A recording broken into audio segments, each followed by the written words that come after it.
My name is Shawn Adamsson. I'm one of the co-founders of Artraction Canada.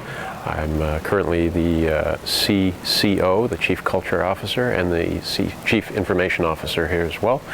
Artraction now consists of two companies. One is called Ellipsis Digital, that's our digital marketing arm, and the other is called SevenFour, and that's an applications development group.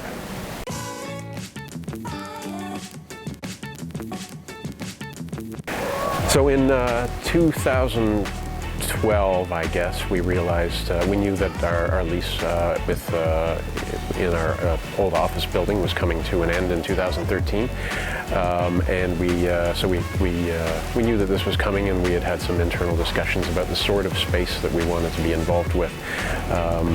We knew we wanted some place that was highly creative. We'd been in the drop ceiling drywall carpet thing for 13 years at that point, and we wanted to switch it up.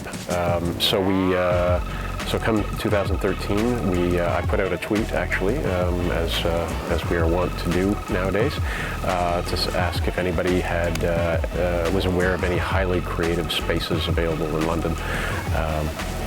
Unbeknownst to me, we had a realtor actually that shared the floor with us in the building, and they came over and showed us a few different properties, most of which didn't appeal to me. I didn't feel that they were creative enough.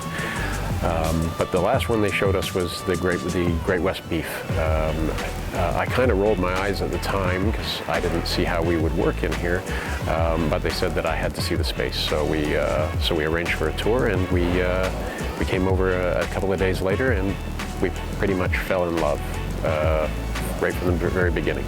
A few of us had been here when it was the Great West Beef, and if you're familiar with the space, there was drop ceiling, and the space was very covered up. At the time, I knew nothing about railways. I didn't know what a roundhouse was, or that London had many of them. But when we first walked in here, they had stripped the space down to the brick, and the roof was exposed, the brick was exposed, the arches, the train entranceway arches were all exposed, and it was still really, really rough, but you could see the bones of the space,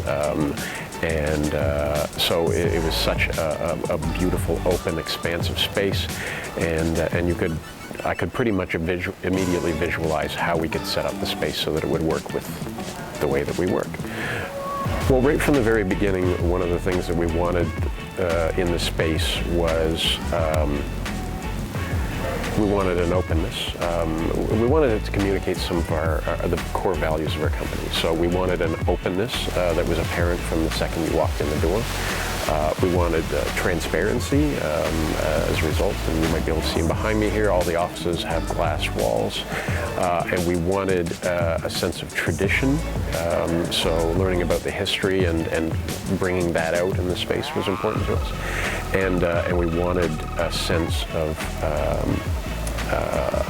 just amazing construction and engineering, and how when something is built as well as this place was built, it just withstands the test of time. So where are we going to take this? The building itself is not finished. The Roundhouse complex, while we are in the Roundhouse proper, the actual old Roundhouse, the entire complex is the London Roundhouse. There's a second unit that's being built on for Nielsen IT Consulting.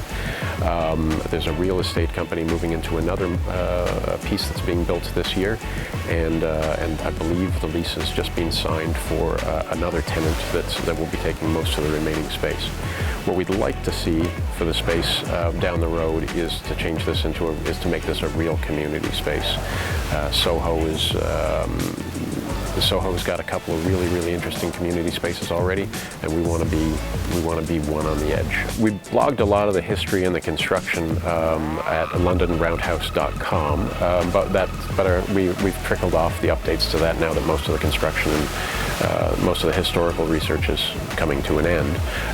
But we continue to update our Facebook page at Facebook.com/London Roundhouse, and our Twitter account at LDN Roundhouse.